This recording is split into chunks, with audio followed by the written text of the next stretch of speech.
How do we meet, Christina? Well, it was the fall of 2004. No, you putting years in there. Girl, yes, at Howard University. That's true. Yeah. Yep. We met at Howard. Were we across the hall from each other? We were not right across, but like a couple doors down. Yeah, so it was me, B-Ran, you and Bridget. Yes. And then all of our other friends. Oddly enough, I don't know if everybody had this experience, but I know for us, we pretty much formed our friend group that we are still friends with many of those people. Yeah. To this day, if from not that. All of, well, most of them. You know, some of y'all bitches fell out. Yeah. Well. Some of them. But yeah, that was what it was. We met as freshmen at Howard. I'm trying to remember if I can remember seeing you. I feel like I first saw you in your dorm. I remember it was blue. Yeah. They had like blue. The floors were green, but then how you guys set it up was blue. Yeah. And I remember that. And I remember my room was poor. My first memory of you. Them goddamn braids and basketball shorts. Man, coming down the hallway, just a stomping. Yeah. Like, I know that nigga. I was like, who is this? What? Yeah, I know she gay.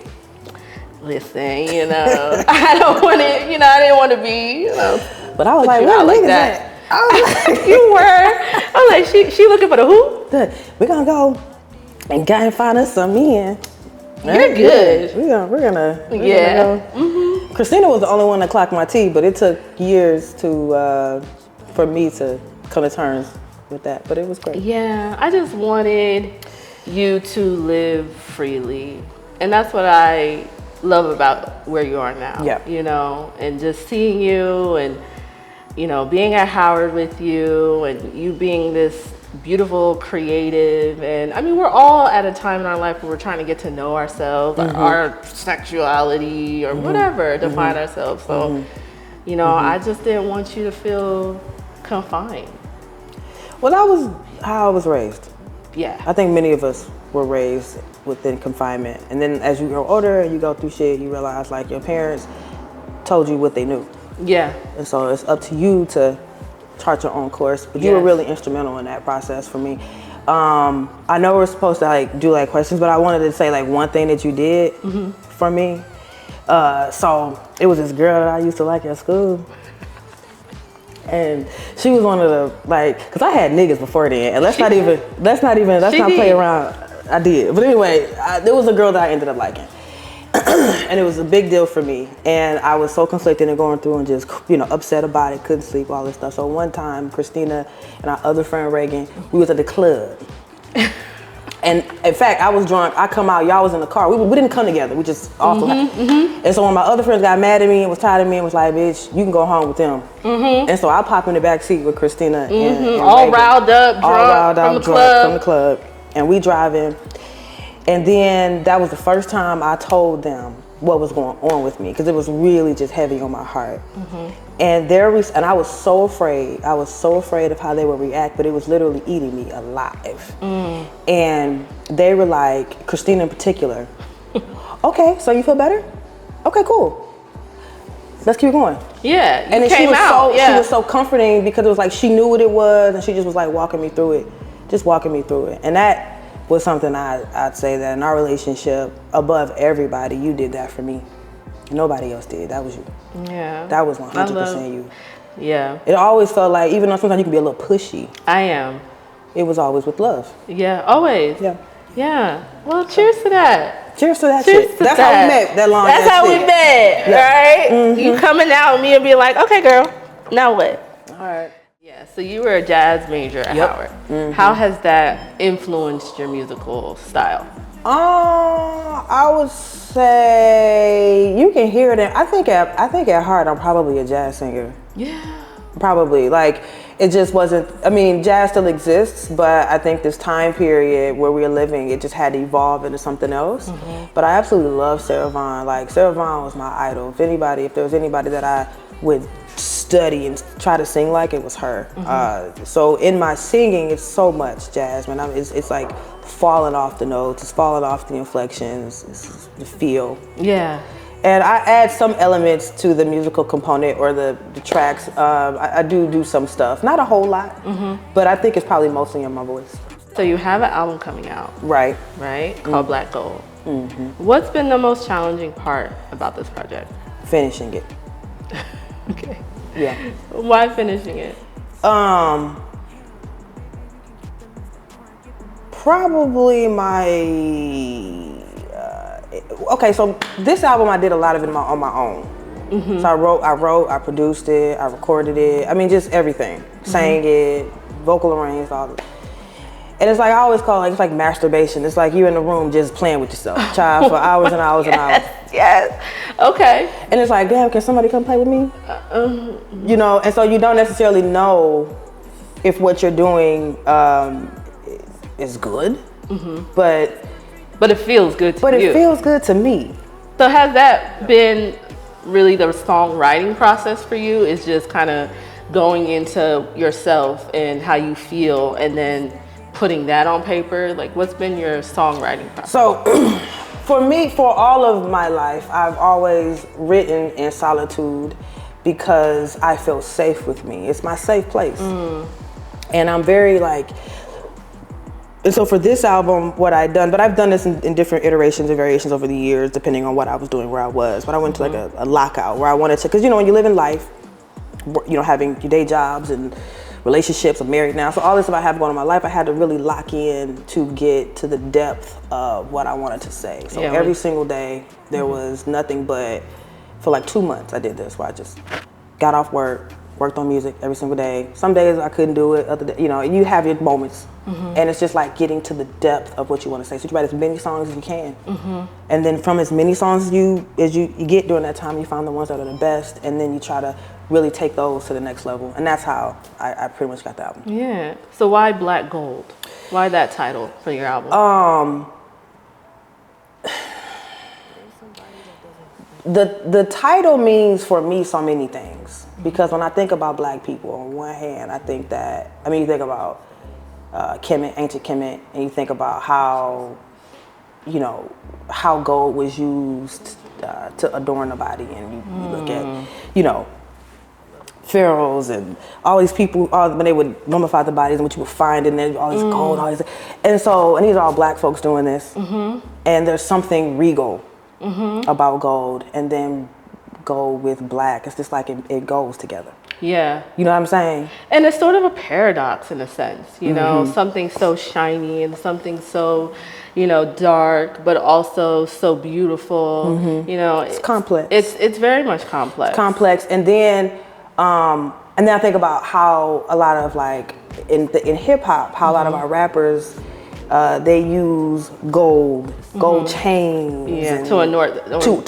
themselves and to show, and that's not very far off from where we come from. You understand? So there's that part, but then it's this other piece though, that those gold chains in this country, if you blow it a little bit, then it's rust underneath them. Yeah, you said that in one of your songs. So that's kind of where it all tells the story. Yeah. And we don't have to shy away from the story. All of it is a part of the same story. It's ours. Yeah. What I gathered too is that we are the Black gold. We are the commodity. We are the, you know, precious, you know, element, you know what I'm saying? And it can be external, but it's also internal. 100%. Yeah. 100%. You know? And I also wanted to make sure people, Black folks in particular, all the rest of folks, y'all cool, but Black people need to understand, especially as we're under attack in so many ways, don't let these motherfuckers take you off your square. Right. You are what you are. So to me, Black Gold, after listening to the album, really sounds like a love letter to Black women, Black women in particular, Black people of course, but Black women in particular. What inspired you to make these love revolutionary songs? Ooh, love revolution. Yeah. Yeah. Yeah. That's what it is. It is. What inspired that? Me probably falling deeper in love with myself, which is the key. Because I was able to write songs without, you know, because I'm not famous yet, right? Or I may be famous one day, but I'm not if it happens, it happens. You will. Okay, and so when you're in that space, you're trying to create music that you know people will gravitate toward, whether you can sell your music, yada, yada, yada, yada, yada. But I didn't get that from this album. Right, because a bitch decided. Okay.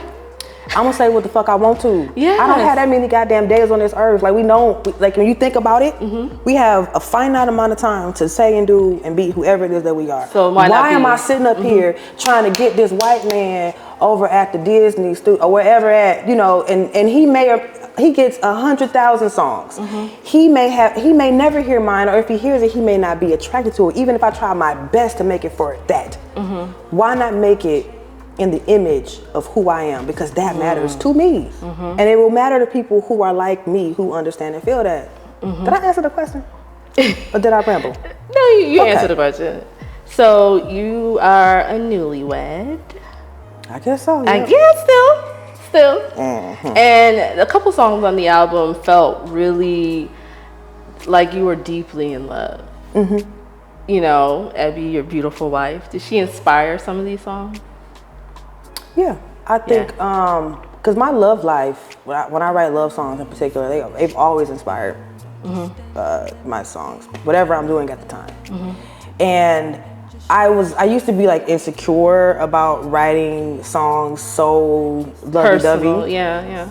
Because if you think about, once again, think about being a writer in this era, you know, you fucking bitches and you get money and you whatever is the popular thing. Yeah. So to be so vulnerable, once again, fall in love with me and fall in love with my wife, who is 100% my best friend, my best supporter. I'm gonna tell everybody about this love, honey. You need to get you some. You did. I felt it. You need to get you some. You went from make you mine to, you know, you mine, I love you, and I'll never leave you. Yeah. You know, 100%. I'll never hurt you. Being in love, especially in this political climate. You know, how do you navigate that? Well, I mean, it's just my life. Yeah. So it's not really. I think the thing that a lot of queer couples are probably feeling now, in particular Black queer couples, you know, there's a lot of hate that people spew at us. Especially we've gotten to a point, you know, I remember when gay marriage became legal for the whole entire country, and how exciting and how amazing that was. And we're thinking we're progressing, and now we're in a place where, you know, people are trying to cause like serious harm to this community of people who are just love at the core. Yeah. And so I think there's a level of like protectiveness that is coming out in me now. Yeah. It's like, what you're not gonna do is fuck with my Evie cakes. Right. Me and that's your my wife. Yeah. Like, I will kill all you. Which camera is it? This one. I will kill all you motherfuckers. That's that Aries moon coming before you take my Abby from me. I don't give a fuck what y'all think. Well, yes, and we do have to protect love.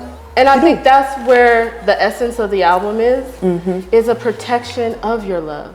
It's a protection of your love of self, the protection of your love of your wife, and being able to have a wife, you know, protection of love of Black people, and the protection of Black gold, which is our essence. And our influence. That's how I felt for Black. You are giving gold. Oprah. You are giving. Listen, I love it.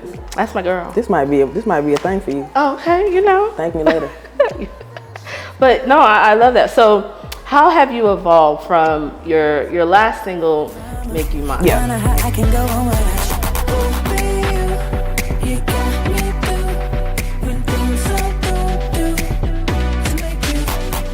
Which is amazing. Check it out. I love that song. Really? Yes. You saw I was playing it in the car. I was in the car. Yeah. Like, I'm not a fan. I'm a fan. And we played it when we was drunk. We was in DC this last time. I played it. We were really drunk. We were very That was drunk. homecoming last year. Yeah, we was child. Yeah. But, you know, as your friend, I'm grateful to be able to experience you and the music at the time. But how have you evolved from that to this? That song is, Quite As It's Kept, is an old song. I wrote that song so long ago. And I wrote it I was going through, because I had an independent record deal and I moved to Atlanta and did this whole thing, and that didn't work out the way that I wanted it to. So I was kind of thrust back into the reality of like slave life in the South. You know what I'm saying? Like running the gun and working and keeping it together. South, you know what I'm saying? in the South. It was in Atlanta, baby. And so what happened was, I was trying to figure. I mean, I had written this song one at some point in time, and it was cold as hell. Make you mind, it was cold that song. It is. And I was trying to get it finished and get all the, like, I needed an engineer, I needed all this stuff because I had lost all my funding, and so it was just, I had this song, and I couldn't do anything to get it out the way I wanted it to be put out. And so I went through like this depression thing, and then probably a few years after that, I started picking everything back up again, and then I remixed "Make You Mine."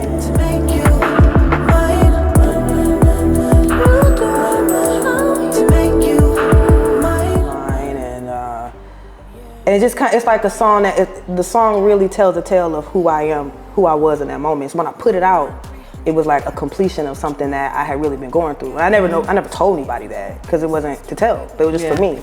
So now, where am I now? Black Gold is like the continuation of that evolution of like, you deserve to be here to do your art. Because there was a lot of times where I didn't feel like I did. I didn't feel like I was good enough. I didn't feel like it mattered what I said. I didn't feel like anybody cared. I mean, it's just, you go through deep levels of despair, you know, in life in general. You know, and as an artist, that's what I was experiencing. But now it's just like, it ain't even that. Yeah. It ain't even that no more. Yeah. So now you could just be free to express how you want. Yeah, because why not? What else I gotta do? Yeah. So there's a song on Black Gold called Jesus Loves Me.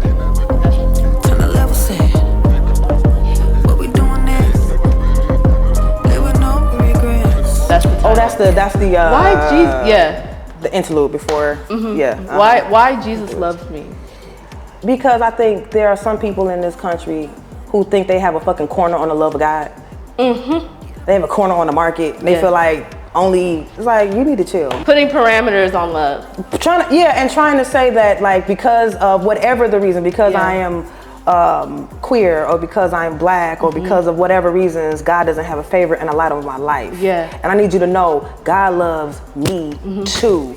And what you do not want to do is mess with children of God. You know, Jesus, God loves us all. 100%, every last one of us. And that's the love that we need. And that's what we should have for each other. Exactly. You know what I'm saying?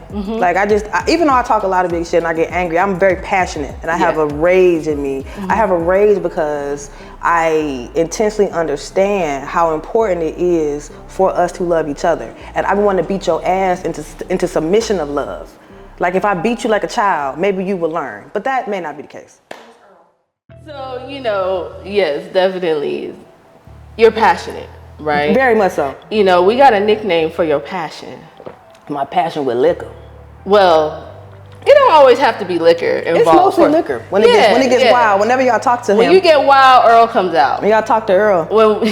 So when we were in college, you know, I mean, you've calmed down since then. I've had therapy. You've always been someone who's very...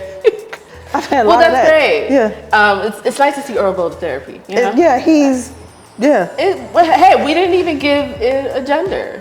It's non-binary at this point. There are no women named Earl, Christina. Who knows? You would tell me, y'all would say Earlina. No, that wasn't that. Y'all would say Earl was a nigga riding in a pickup truck with a trucker hat on. Yes. Like, with his ass out.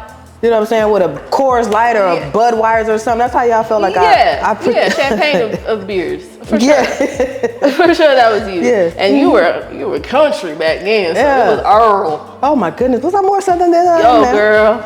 Really? Yeah. Oh my. I'm from Tennessee. Oh no. Well, you're from Florida. You're from Miami. But y'all think, because you're from Miami, y'all think that you're not in the South, but you're. No, we are in the South. Because I'm a Miami girl, I'm a Florida girl too. Yeah. I'm Caribbean too. It's a whole lot of things down But it's some Southern, But you was like, come big. Yeah, that's right. I am Southern at the core. And but that's where Earl came from. Okay. And okay. That's your alter ego. 100%. For sure. I take it. Y'all but gave it to me. Earl's full of love. Earl's full of, I beat your ass. But Carmela is full of love.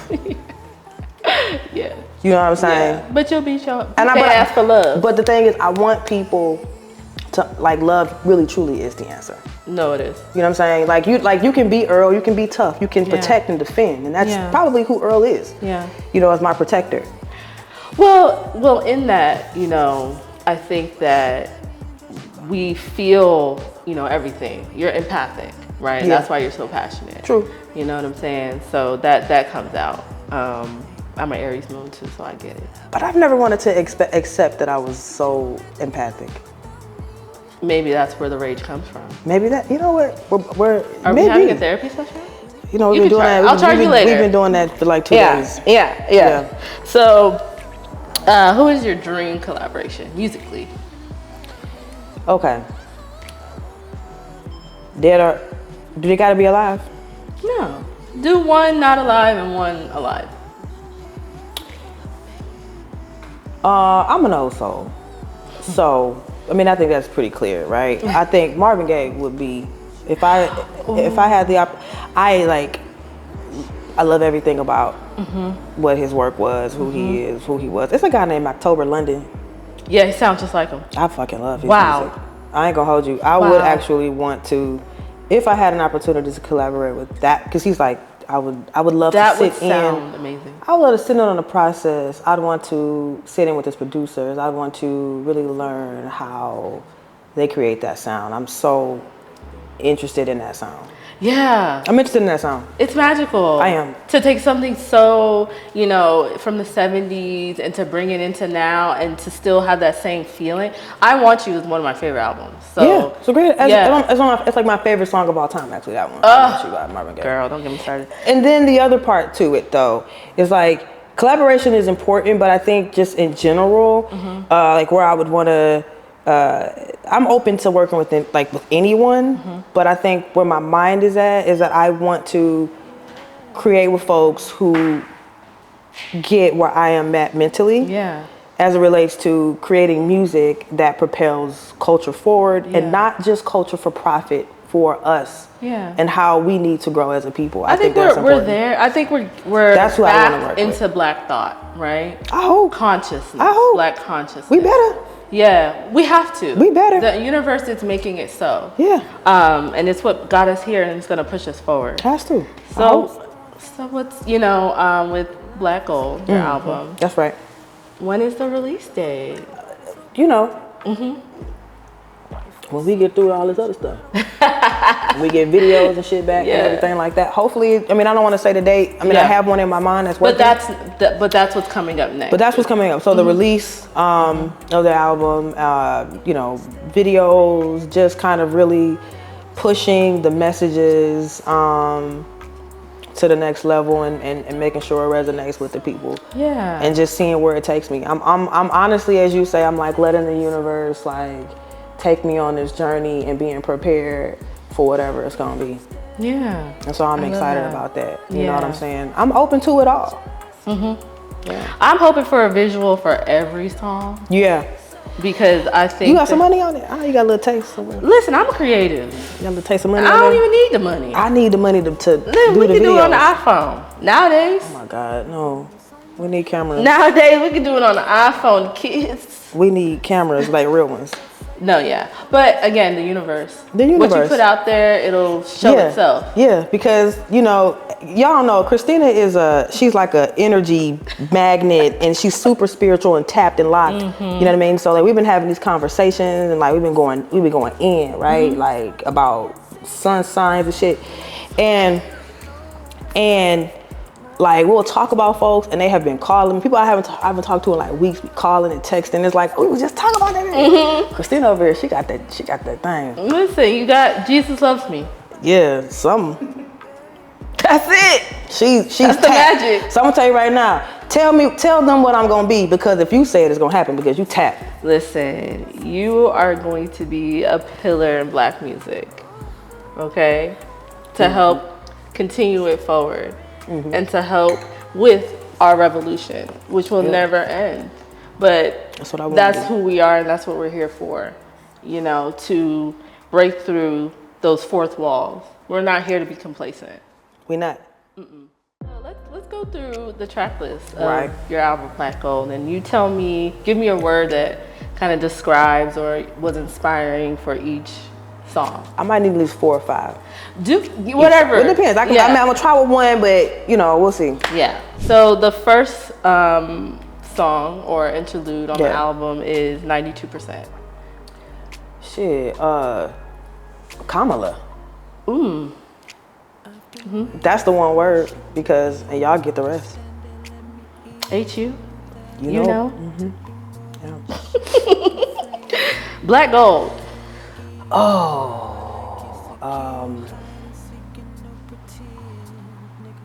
Kinky hair.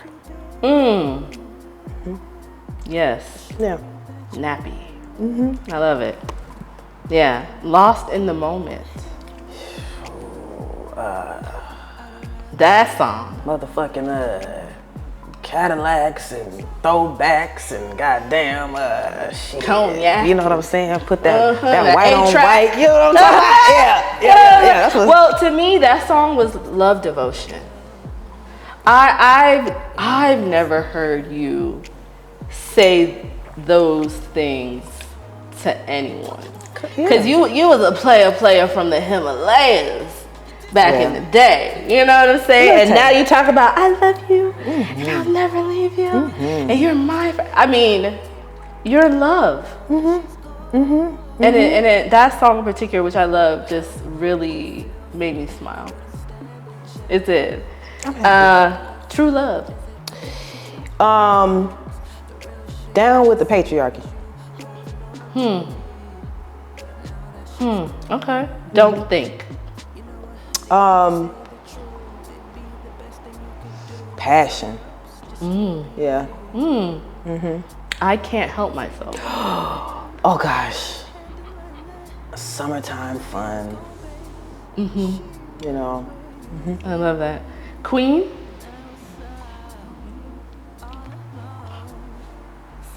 Oh goodness.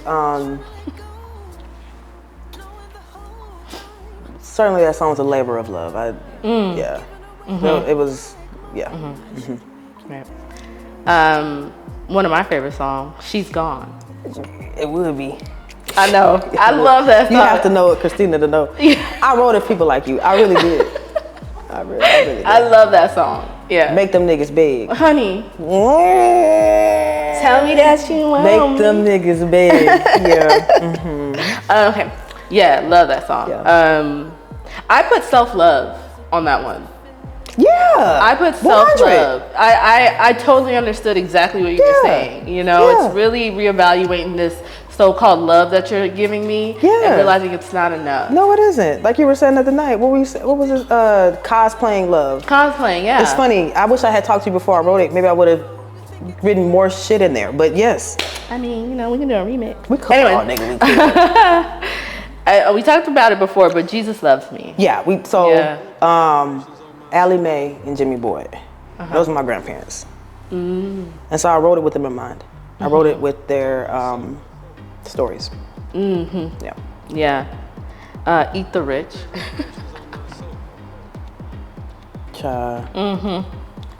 Doge. Stormtroopers. You know what I'm saying? The Stormtroopers child. Funny enough, I lost my job to Doge, so yeah, eat them up. Yeah. Reparations. Soul work. It gave me revolution, you know? And reparations to me is such an interesting word. If you break it up, it's like reparations, you know what I'm saying? And we always look outward for that repairing, you know, or that, you know, saying, you know, giving us the, I guess, monetary, you know, compensation for slavery. But I think we have the strength and the magic to do it ourselves. Yeah, I'll take the money because I like money. I ain't gonna sit up here and pretend. Like if y'all can work a deal out, I will take the money, the fucking check. But really though, but really, how can you pay reparations on my soul? Right. And that, you know, like when you really get into the crux of that whole thing, and that's where we have to be mindful of, like you said, the work that we have to do internally, and how we have to break through some things internally, externally, community-wise. And then, but to me, that's the black gold. We're manifestors. The money comes because we are the gold. We're more than money. Yes. USD gold. You know, we are more than money But if all you think you are worth is money, and if all you think it is important is money, then you are not worth much. You know, because this might cause some debate. Yeah, and I have to give you my full answer. I can't give one word. No. This is not a one word. So Okay. so I'm gonna ask you. It's a this or that. Mm-hmm. Okay. So smooth jazz versus traditional. No, I don't want to smooth jazz. You don't like smooth jazz? Nah, I don't want no Kenny G in this hoe. Why? What is it with Kenny G? The jazz don't Bro. like, jazz folks do not like the Kenny G. Because it's that Elevator music. it's elevator music. I don't, it's Elvis Presley versus I hear you know what I mean? Like, why are we listening to that? Yes. Like yes. When jazz is so deep in. I'm talking about the real dudes, like the real dudes, like of his contemporaries. I feel like we know. I don't want to get into depths of it, but yeah. no. Okay. No. Tequila versus whiskey. Girl, that's like the time of year for me. Right now, it's tequila, ho. Tequila, ho, because it's getting a little hot outside. It's hot. Yeah, and I like to, you talking about it, Earl bitch ass. So who activates Earl more? Like, what activates Earl more? Tequila or whiskey? Gosh, what a good question. Yeah. Fucking. Probably, what's that, Jose Cuervo. Yeah, I can't do Jose. We can't, but that's so tequila. Yeah, tequila. Yeah. Okay. Miles Davis versus John Coltrane. John Coltrane, for me. Janet versus Michael.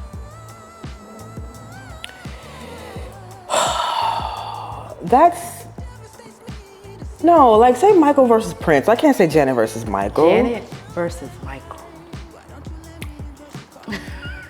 I know that's a hard one.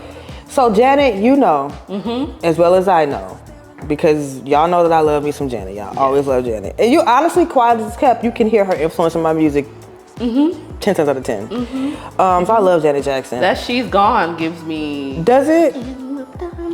Ooh, that's a compliment. Yes. That's a compliment. Yeah. Yeah, I love Janet Jackson. As a woman, the way that I have to say Janet in terms of how she influenced me in my life as a woman, and I would say Michael in terms of the fucking ability, like his art, like he's just, she's good, but we all know, like, come on.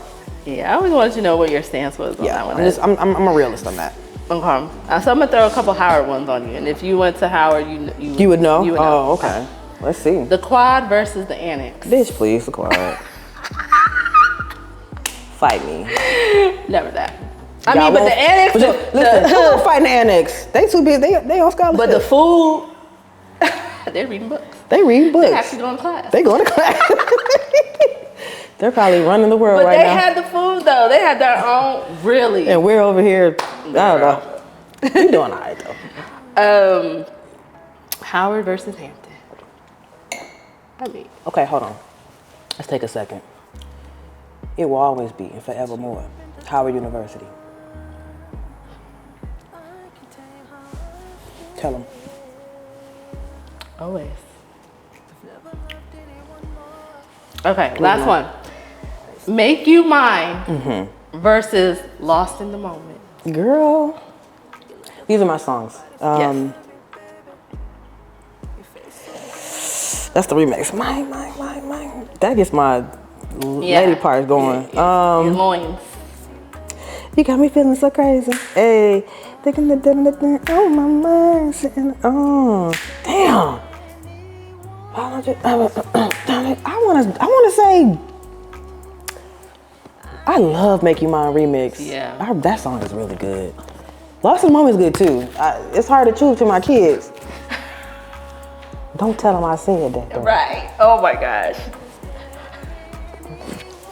Make You Mine the remix. Yeah. I mean, the video is amazing. I love that song. You know what? If y'all want to, listen to that. Go back and listen to it when you see this. Yeah, Just go back and listen to it. It's a really good song. Make You Mine the remix. It's a good song. It's an amazing song. Yeah, I think so. Yeah. Okay. So now, I want to give you one. Okay. Or a couple, because now it's starting to pop in my brain. Okay. All right. This or that? This or that. Okay. Whitney or Mariah? Girl. What camera am I at? Huh? I love Whitney. Right. But I'm a lamb. This nigga is a lamb. I am a lamb. Okay? MC till I die. So let's do the albums though. So Emancipation of Mimi. Or what was the one that had butterflies on there? Butterflies? Butterflies? Okay, go. Take your time. Think about it. Emancipation of Mimi. Why? I felt like it was just that. I felt like, you know, a lot of Mariah's music is her emerging, right? Okay. Butterfly, a butterfly, you know, it's a transformation. Emancipation is a transformation. But Emancipation of Mimi was so raw, so like sexy, so R&B. It was. And you know what also it was? It was like a reintroduction, because Mariah, she did Glitter.